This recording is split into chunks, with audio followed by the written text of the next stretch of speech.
Hello students, welcome to my channel. उम्मीद करता हूं कि आप खैरियत से होंगे। स्टूडेंट्स, आज हम एक्सरसाइज 1.3 को स्टार्ट करेंगे। जिन बच्चों ने अभी तक चैनल को सब्सक्राइब नहीं किया स्टूडेंट्स, वो चैनल को सब्सक्राइब करके बेल का आइकन को प्रेस कर दें। क्वेश्चन नंबर 1 में लिखा है the sum of 3 consecutive integers is 42, find 3 integers. देखें, कंसेक्यूटिव यहाँ पर एक वर्ड आया है, इसका क्या मतलब है। यहाँ पर मैं कुछ नंबर लिखता हूँ 3, 2, 3, 4। देखें, ये हर 2 के फौरन बाद 3 आता है और 3 के बाद 4 आता है, तो ये एक सीक्वेंस के साथ जो सीक्वेंस इनकी है, जो तरतीब नंबर की हो नंबर्स की है, उन्हीं में भी आगे बढ़ रहे हैं, तो ये कंसेक्यूटिव है। तो एक के बाद फौरन दूसरा, तीसरा, चौथा आए तो वो कंसेक्यूटिव इंटीजर्स हैं और हमने इन इंटीजर्स को फाइंड करना है। तो हम इनको फिर लेट कर लेते हैं।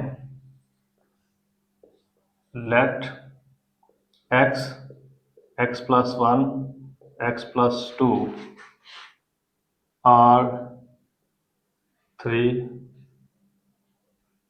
consecutive integer. देखिए, हमने इन तीनों को लेट कर लिया है।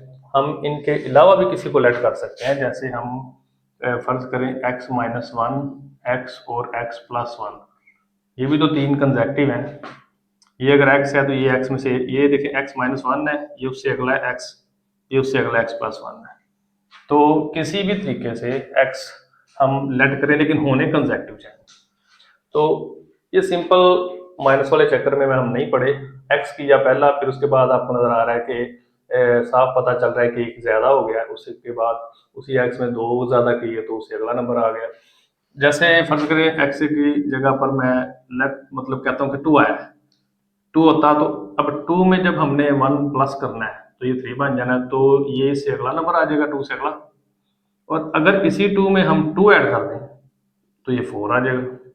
तो हमने देखा कि जो हमने x लेट किया उसमें जब हमने 1 ऐड किया तो 3 आया, उसमें 2 ऐड किया तो उससे भी अगला नंबर आ गया। इसलिए मैंने x लेट किया। x के बाद से जब 1 ऐड किया और फिर 2 ऐड किया तो ये तीनों कंसेक्यूटिव इंटीजर्स हमारे पास हमने लेट कर ली हैं। अब हमने इसमें क्या करना है, हमने अकॉर्डिंग टू कंडीशन जो है ना, हमने एक इक्वेशन बनानी है। अकॉर्डिंग टू कंडीशन, कंडीशन क्या थी, क्वेश्चन में कंडीशन दी गई है ना कि इनका सम जो है वो 42 है, तो हमने इनका सम जो है वो 42 लिख देना जी। हमने कहा इनका सम जो है ना सबका वो इज इक्वल टू 42 है। कंडीशन हम ये कह रही है, हमने उनके कहने के मुताबिक काम कर दिया है।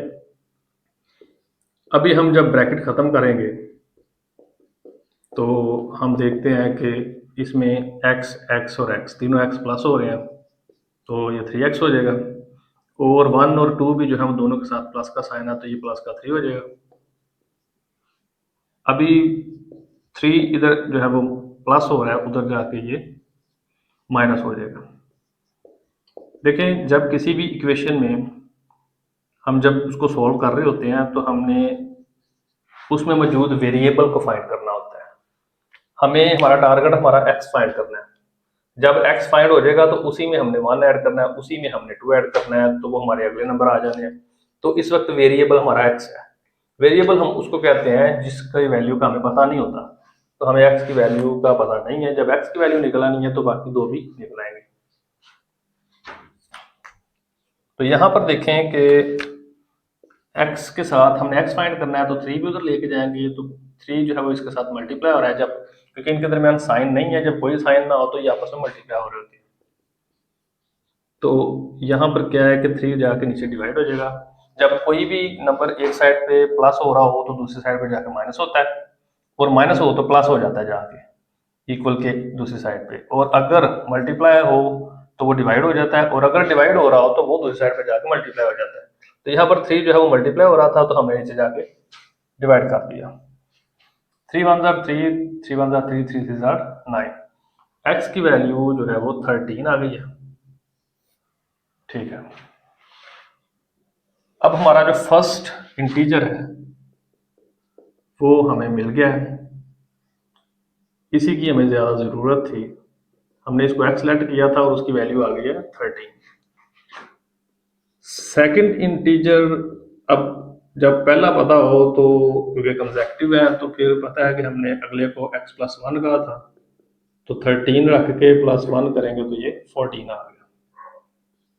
थर्ड इंटीजर जो है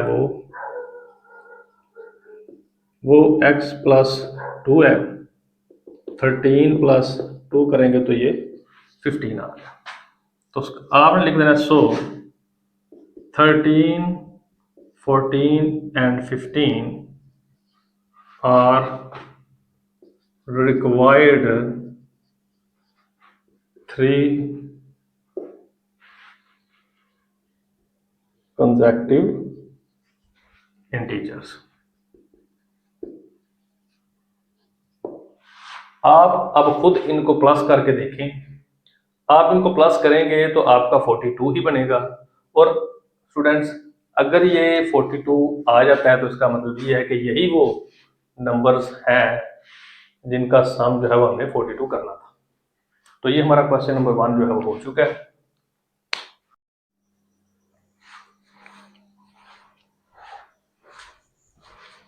स्टूडेंट्स, क्वेश्चन नंबर 2 की जो स्टेटमेंट है, the diagram shows right angled triangle ABC in which the length of AC is this,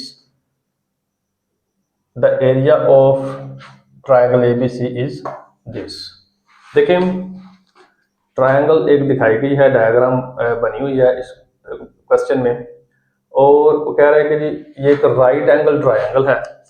इसमें एक तो ये नाम जो राइट एंगल आया है इसके बारे में जानना है, और इसके बाद जो है वो इसकी जो लेंथ है AC, A से C तक लेंथ जो है वो दी गई है। देखें, द एरिया जो है वो उसका ये है, इसके दरम्यान जो इसका जो एरिया है ये भी हमें गिवन है। तो फाइंड क्या करना है, फाइंड AB लेंथ, मतलब A से जो B लेंथ है ये हमने फाइंड करनी है। तो स्टूडेंट्स, राइट एंगल क्या होता है, ऐसी ट्रायंगल जिसमें एक एंगल 90 का हो उसे हम राइट एंगल ट्रायंगल कहते हैं। 90 का एंगल कब बनता है, जब जो है वो एक लाइन जो है वो दूसरी लाइन के बिल्कुल परपेंडिकुलर हो। जैसे मैं अभी जमीन के ऊपर परपेंडिकुलर खड़ा हूं, तो इस तरह का जो एंगल है उसे हम 90 का एंगल कहते हैं। मेरा जो है वो जमीन की सरफेस के साथ जो एंगल है वो 90 का एंगल है। इसी तरह इस लाइन का और इस लाइन का बिल्कुल स्ट्रेट, अगर कोई लाइन जो है वो ऐसे हो जाए तो वो भी 90 नहीं है, नहीं 90, ये भी 90 नहीं है। ये स्टूडेंट्स लाइन जो है ना, इनमें ये वाली 90 की जो है वो लाइन है। तो ये सारी लाइन जो है वो 90 की नहीं, सिर्फ ये लाइन इस लाइन के साथ 90 की। आपने ध्यान में रखना है कि जो बिल्कुल उसके परपेंडिकुलर हो। वैसे भी इस ट्रायंगल में स्टूडेंट्स ये जो लाइन होती है इसको हम परपेंडिकुलर लाइन कहते हैं, इसको बेस कहते हैं और इसको हाइपोटेन्यूज कहते हैं। अब हमने जो है वो AB लेंथ फाइंड करनी है। अच्छा, इस पे जो AC के ऊपर लाइन लगी हुई है, ये लाइन ये किसी भी दो अल्फाबेट के ऊपर, या इसका मतलब ये होता है कि ये दो पॉइंट्स हैं, A और C दो पॉइंट्स है, और उनकी A से लेके C तक जो है वो ये डिस्टेंस, ये लाइन है, उसकी लेंथ है ये। तो ये A से C तक लेंथ को शो करती है। और अब हम इसका जो गिवन डाटा है वो लिख लेते हैं।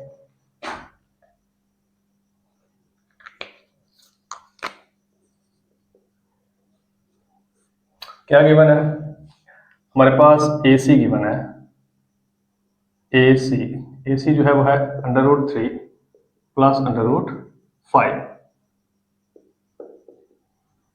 उसके बाद हमारे पास इसका एरिया गिवन है।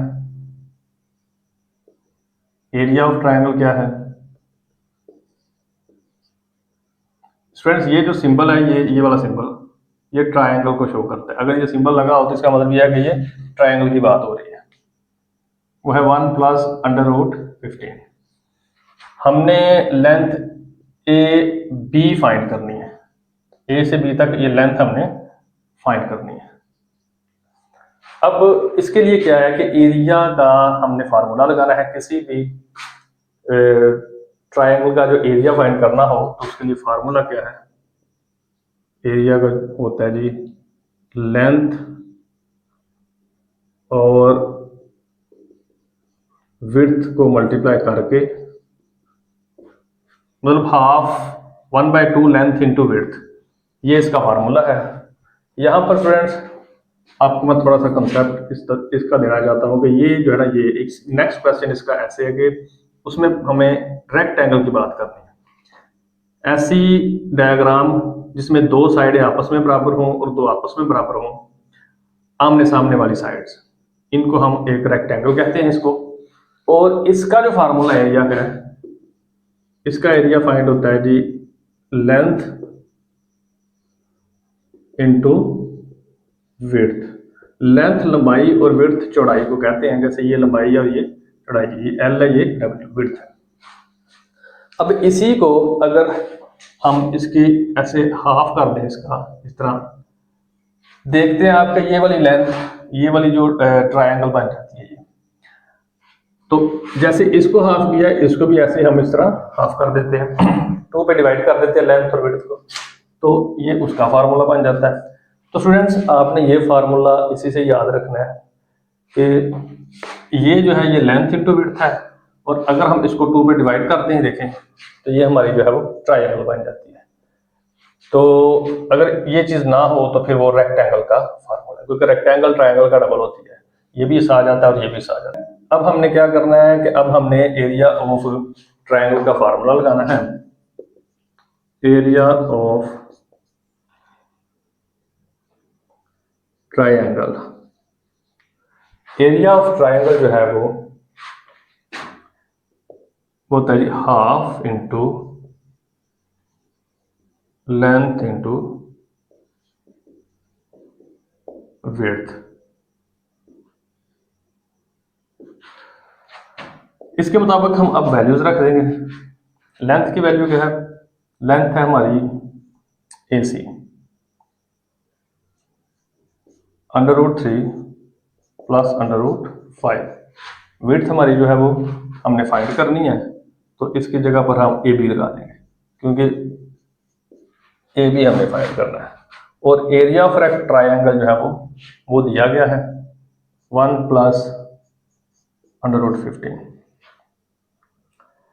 अब स्टूडेंट्स देखें, इसमें 3 चीजें थी, एक एरिया था और 2 लेंथ थी।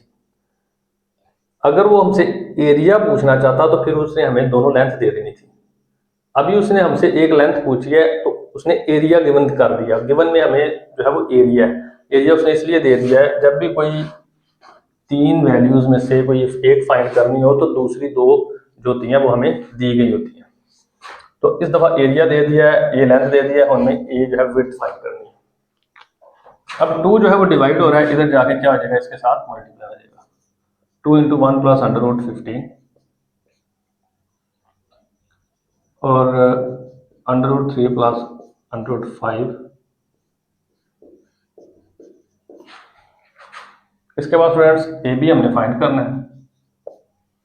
AB जो है वो साइड पे एक इक्वल के एक साइड पे रह जाएगा, और ये चूंकि AB के साथ मल्टीप्लाई हो रही है तो ये उस साइड पे जाके उसके साथ डिवाइड हो जाएगी। AB को हम इस साइड पे कर देते हैं, हम इसको उसके साथ जाके उधर डिवाइड कर देते हैं।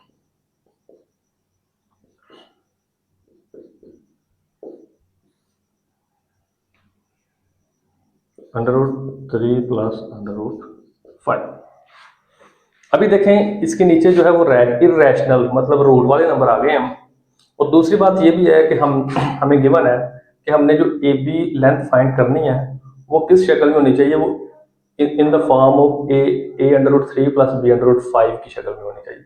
मतलब इसमें A और B क्या है, integers, where A and B are integers.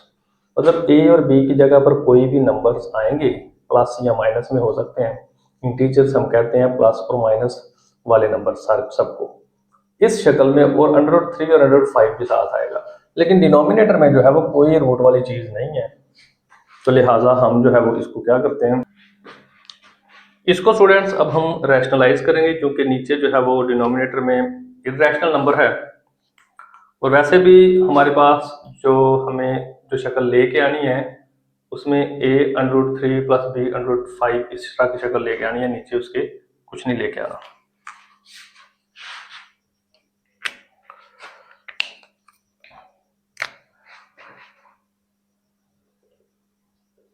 अभी हम क्या करते हैं, इसके साथ हम इसका जो डिनोमिनेटर में पड़ा हुआ इर्रेशनल नंबर है उसके साइन को चेंज करके हम मल्टीप्लाई भी कर देते हैं और डिवाइड भी कर देते हैं, मतलब इसके कॉन्जुगेट के साथ। अब ये अंदर मल्टीप्लाई हो रहा है,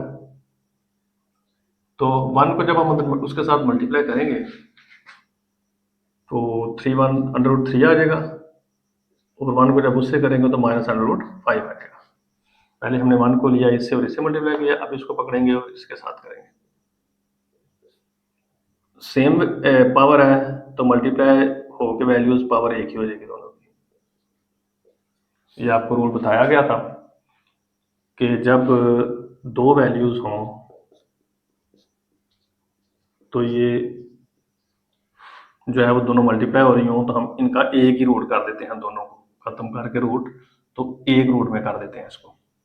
इसके बाद स्टूडेंट्स इस तरह जब इसको उसके करेंगे 5 को साथ 15 को, तो जो है प्लस माइनस माइनस ये भी सेम रूट है, तो 15 मल्टीप्लाई बाय 5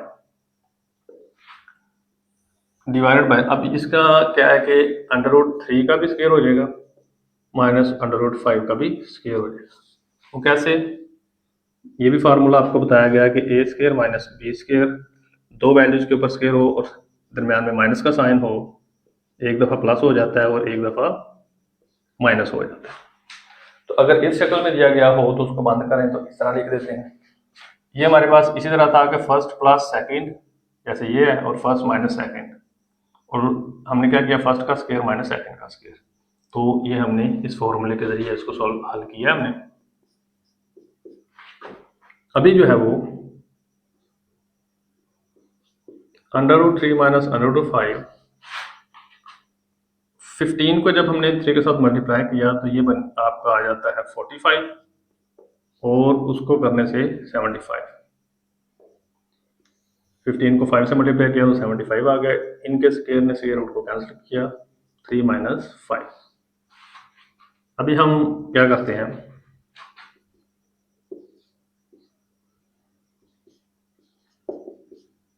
इनकी हम प्राइम फैक्टराइजेशन करते हैं, क्योंकि देखें जो चीज़ हमें चाहिए उसमें अंडर रूट के अंदर सिर्फ 3 है और अंडर रूट के अंदर 5 है। 3 और 5 ये ठीक है, इनको हमें कोई इनकी कमी पेशी नहीं चाहिए, हमें ये जो है ये अंदर वो नज़र आ रहे हैं जो हमें नहीं चाहिए, तो इनकी हम प्राइम फैक्टराइजेशन करके इनको देखते हैं। 5 9s are 45, 3 3s are 9 and 3 1s are 3।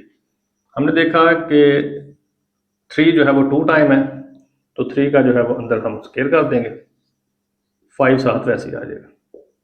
इसी तरह 75 की भी हमने फैक्टराइजेशन की, प्राइम फैक्टराइजेशन, 5 1s are 5 और 5 5s are 25, 5 3s are 15, 3 1s are 3। हमने देखा कि इसका फिर स्क्वायर हो जाएगा 5 का अंदर, 5 का square multiply by 3, divide by minus का 2। अभी जो है वो 2 इंटू √3 माइनस √5, और ये 3 स्क्वायर है, जो स्क्वायर ने स्क्वायर रूट को कैंसिल किया तो ये 3 अपने स्क्वायर रूट को से बाहर आ गया, तो 3 बाहर आके √55 जो है वो अंडर रूट के अंदर ही रह जाएगा। इसी तरह 5 भी बाहर आ जाएगा और 3 अंदर ही रह जाएगा। जिनका स्क्वायर बन गया वो स्क्वायर रूट के से बाहर आ गए। यहाँ पर आप क्या करें कि माइनस को 2 और 2 को कैंसिल यहीं कर दें, और जो माइनस रह जाएगा ये ब्रैकेट के बाहर लग जाएगा, क्योंकि ये माइनस नीचे बच गया, ये सारी ब्रैकेट के साथ है। इसके बाद आप देखते हैं कि ये भी √3 है और ये भी √3 है, ये 1 है और ये 5 है, तो प्लस माइनस माइनस 5 में से 1 माइनस करेंगे तो -4 √3 आ जाएगा, और साइन बड़ी वैल्यू का आता है तो 5 के साथ माइनस है। इसी तरह √5 को जब हम प्लस माइनस करेंगे तो ये माइनस का ये प्लस का, तो प्लस का 2 √5 आएगा।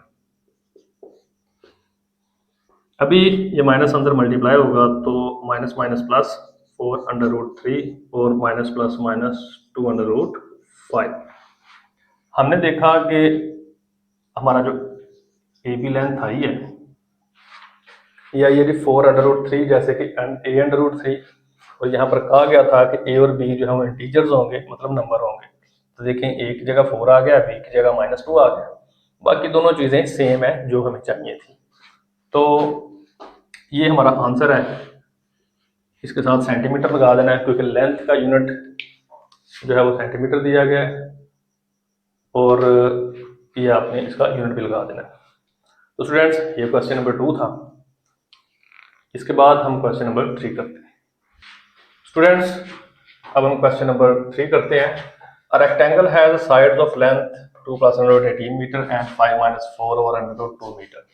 हमें जो है वो एक रेक्टेंगल की दो लेंथ दी गई हैं, साइड्स की लेंथ दी गई हैं। रेक्टेंगल के बारे में आपको बता दिया गया था, और मैं डायग्राम बना देता हूँ। इस दफ़ा जो है वो इस क्वेश्चन में डायग्राम नहीं दी गई। ये रेक्टेंगल होती है। रेक्टेंगल जो है वो स्टूडेंट डायग्राम है जिसके आमने सामने वाली साइड्स इक्वल हों।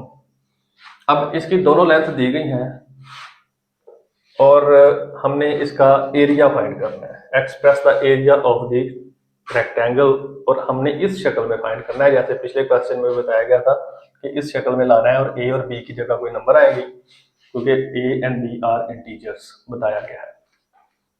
और इसको हम अगर लेंथ कह लें, इसको विड्थ कह लें, लंबाई और चौड़ाई, तो इसको हम जो है वो लेट कर लेते हैं। लेट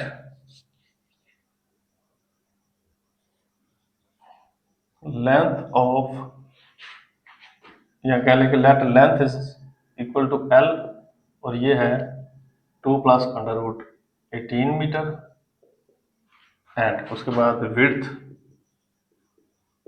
जो है वो है 5 - 4 ओवर √2 मीटर। फाइंड हमने क्या करना है, एरिया ऑफ रेक्टेंगल। ये चीजें हैं। हम एरिया ऑफ रेक्टेंगल का फार्मूला लगाते हैं। आपको बताया था क्या होता है जी, लेंथ इंटू विड्थ। लेंथ की जगह पर हम लेंथ की वैल्यू रखते हैं। अगर कोई बच्चा डायरेक्ट ये क्वेश्चन देख रहा है तो इससे पहला क्वेश्चन लाजमी देख ले। उसमें मैंने ये रेक्टेंगल और ट्रायंगल के बारे में बड़ा डिटेल से थोड़ा बता दिया है। अभी इसके साथ जो है वो हम ब्रैकेट लगा के विड्थ भी लगा देते हैं। अभी हमने इन दोनों फैक्टर्स को क्योंकि मल्टीप्लाई हो रहे हैं तो मल्टीप्लाई करते हैं। पहले 2 को इनके साथ मल्टीप्लाई करना है तो 2 × 5, फिर इसको उसके साथ plus minus minus 2 × 4 divided by √2। जब ये इससे होगा उसके बाद इसको इससे करें +5 √18, फिर इसको उससे करेंगे -4 √18 बाई √2। यहाँ तक पहुँचने के बाद अब आप इनको आपस में मल्टीप्लाई करते हैं, 10 आ जाएगा। इसको देखें, ऊपर जो है वो पावर 1 है, नीचे हाफ है। आपने ये देखा है कि जब हम x की अगर फर्क करें, पावर ऊपर 2 है, नीचे 1 है, हम इसको कैंसिल करते हैं और इसकी 1 रह जाती है। 1 कैंसिल कर देती है 1 को, पीछे 1 रह जाती है, x रह जाएगा। अगर x की 4 है, x की 2 है नीचे, तो ये कैंसिल कर देगी, पीछे 2 रह जाएगी, तो x की 2 रह गया। इसके साथ भी यही केस है कि 2 की 1 है और 2 की यहाँ हाफ है, हाफ हाफ है, 1 में से हाफ को कैंसिल कर देगी, पीछे हाफ रह जाएगा। तो हमने देखा कि नीचे वाली बिल्कुल ही खत्म हो गई है और हाफ पावर ऊपर हो गई है। तो याद रख लेना है कि जब भी इस तरह हो तो हमने ऐसे ही करना है कि हाफ को खत्म करके इसके ऊपर स्क्वायर रूट चले जाएगा, और साथ में 4 है तो 4 को आप पहले लगा दें। जब भी एक नंबर रैशनल और इरेशनल मल्टीप्लाई हो रहे हो तो कोशिश करें रैशनल पहले लगा दें। इस तरह तरतीब जो है वो मैथमेटिक्स में ठीक लगती है। अभी हम इसकी जो है वो प्राइम फैक्टराइजेशन कर लेते हैं, क्योंकि हमें फिर वही बात के जो आंसर में चाहिए इस शक्ल में चाहिए और इसमें रूट के अंदर 2 है, तो हमारे पास ये तो रूट के अंदर 2 ही है, लेकिन ये भी रूट के अंदर 18 है। इसका ज़रा कुछ हम करते हैं, इसकी प्राइम फैक्टराइजेशन करें तो 2 9 ज़ार 18, 3 3 ज़ार 9 और 3 1 ज़ार 3। हमने देखा कि 3 2 टाइम है, तो हम 3 का स्क्वायर कर देंगे मल्टीप्लाई बाय 2। इसी तरह से माइनस, अब देखें ये वो रूल है कि जब दो वैल्यूज डिवाइड हो रही हों और दोनों के ऊपर सेम पावर हो,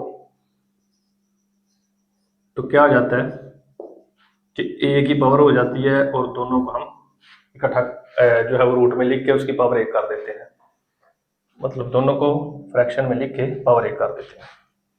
हम इसके साथ भी ऐसे 18/2 कर देंगे और रूट दोनों के ऊपर हो गया, 2 1 ज़ार 2, 2 9 ज़ार 18। अब स्टूडेंट्स ये 10 माइनस 4/2 प्लस ये 3 स्क्वायर रूट से बाहर आ जाएगा, बाहर आके 5 से मल्टीप्लाई हो जाएगा, क्योंकि इसका स्क्वायर है, स्क्वायर स्क्वायर रूट को कैंसिल कर देगा, तो ये 5 3 ज़ार 15 हो जाएगा और 2 ऐसे अंदर ही रह जाएगा, और 9 आ गया, ये 4 और ये 9 जो है वो अंदर रह गया, ये 3 का स्क्वायर हो जाएगा, 9 को हम 3 का स्क्वायर लिख देंगे, तो ये भी अपने स्क्वायर रूट को कैंसिल कर देगा। तो स्टूडेंट्स अभी हम क्या करते हैं, ये याद रखना है कि एरिया ऑफ रेक्टेंगल हम निकाल रहे हैं।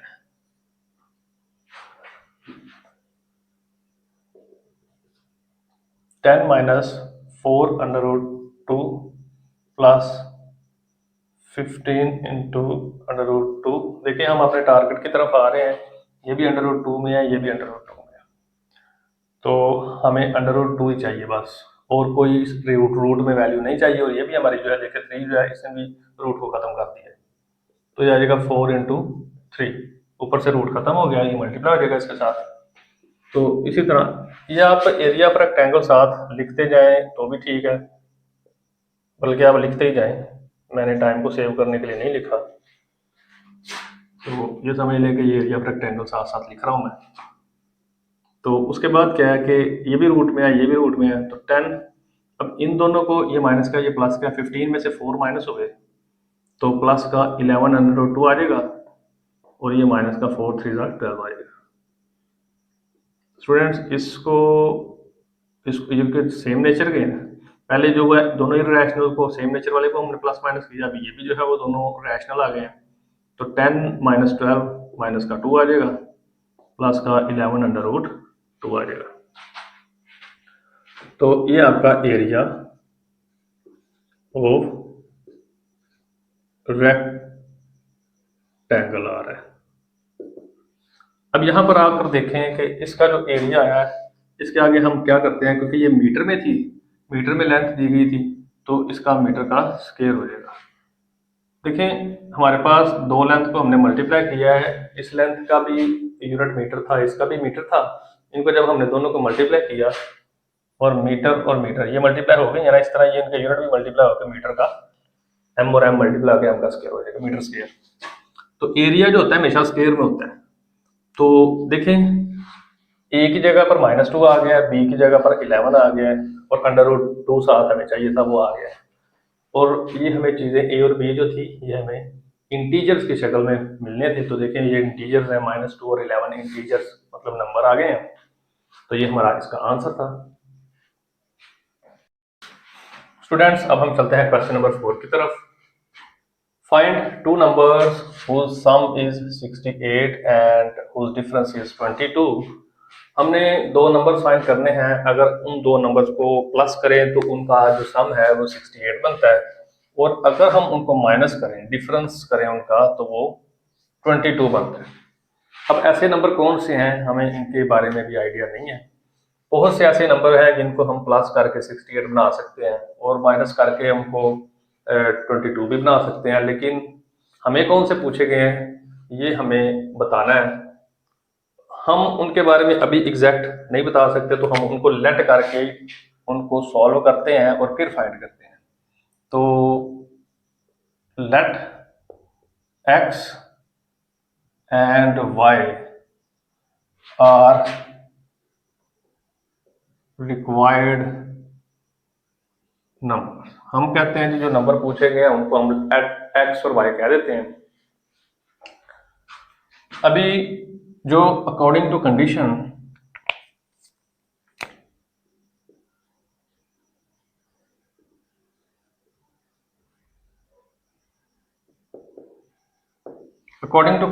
जो हमें कंडीशन दी गई है वो यही है ना कि दो नंबर्स का जो सम है वो 68 है। तो हम ये जो नंबर हमने लेट किए हैं इनका सम कर देते हैं, तो वो 68 के इक्वल कर देते हैं जैसा हमें कहा गया है। और उनका डिफरेंस जो है वो कहा गया जी ये 22 है, तो हम बीन के मुताबिक कैसे कर देते हैं। ये हमें दो इक्वेशंस बन गई हैं जिन्हें हम लीनियर इक्वेशन कहते हैं। लीनियर इक्वेशंस इसलिए कि इनके ऊपर जो है वो इनके वेरिएबल्स की पावर जो है वो 1 है। देखें, अगर किसी इक्वेशन की पावर 1 हो तो वो लीनियर इक्वेशन होती है। और वेरिएबल वो होते हैं जिनकी वैल्यू हमें पता नहीं होती, अभी हमें मालूम करनी है। तो x और y हमने इसमें से निकालना है, जब निकल आएगा तो हमें वो वैल्यूज मिल जाएंगी। तो इस तरह की कंडीशन जब हो कि दो लीनियर इक्वेशन को सॉल्व करके हमने उनमें से उनके वेरिएबल्स को निकालना हो, तो हम या तो पहले x को खत्म करके y निकाल लेते हैं या y को खत्म करके x निकाल लेते हैं। यहाँ पर स्टूडेंट्स x दोनों पॉजिटिव हैं और y एक पॉजिटिव है एक नेगेटिव है। तो हम पहले y को खत्म कर लेते हैं, क्योंकि जब सेम वैल्यूज जो है वो एक प्लस माइनस में हो तो वो कैंसिल हो जाती हैं। तो हम इनका सम करते हैं। Adding equation 1 and equation 2, x plus y is equal to 68, x minus y is equal to 22। हमने इनको ऐड किया। ऐड का ये होता है कि जब हम ऐड करते हैं तो फिर हमें नीचे साइन चेंज करने नहीं पड़ते। जैसे हमने अगर इसको x पहले खत्म करना अगर हम चाहते हैं तो उसके लिए हमें फिर यहाँ पर लिखना था सब्ट्रैक्ट करना इक्वेशन 1 को और 2 को, क्योंकि सब्ट्रैक्ट करेंगे तो फिर ये साइन जो होंगे वो यहाँ पर माइनस आ जाएगा, यहाँ प्लस, इसका ये दोनों फिर ये माइनस का हो जाएगा ये, तो फिर ये कैंसिल हो जाएगा। क्योंकि हमारे पास ऑलरेडी एक प्लस का और एक माइनस का y की शक्ल में है, तो हम बेहतर यही है कि y को खत्म कर देते हैं, पीछे 2x रह जाएगा। इन दोनों को जब हमने ऐड किया तो ये आपका 90 आ गया। अब ये 2 और x मल्टीप्लाई हो रहे हैं तो x जो है वो इधर ही रह जाएगा, क्योंकि हमने फाइंड करना है, और 2 जाके उधर डिवाइड हो जाएगा। 2 1 जार 2, 2 4 जार 8, और ये 1 इसके साथ आ गया, 2 5 जार 10। x की जो वैल्यू है वो 45 आ गई। अब यहाँ पर स्टूडेंट्स x निकल आया है।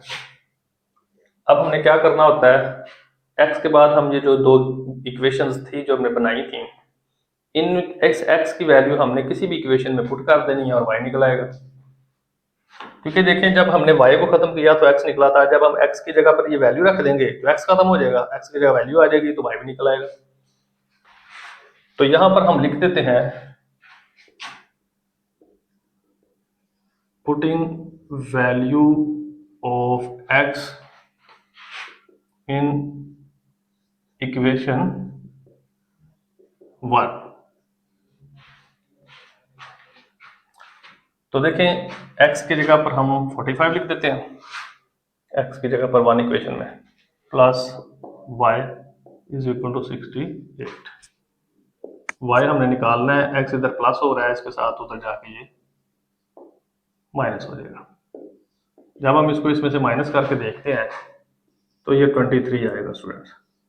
तो हमने देखा कि हमारी जो y की वैल्यू भी आ गई है। अच्छा, यहाँ पर आपने देखना है, यहाँ पर आपने लिख देना है 100, 45 and 23 आर रिक्वायर्ड नंबर्स। तो ये दो नंबर्स हैं। अब यहाँ पर आपने इन दोनों को जब प्लस करके देखना है तो आप देखेंगे कि प्लस करने से 68 बनेगा इनका सम, और अगर हम इनका डिफरेंस मतलब माइनस करके देखेंगे तो ये 22 बनेगा। तो ये स्टूडेंट्स क्वेश्चन नंबर 4 हो चुका है। आज के लिए स्टूडेंट्स इतना ही है। अब हम बाकी के क्वेश्चन जो है वो नेक्स्ट लेक्चर में करेंगे।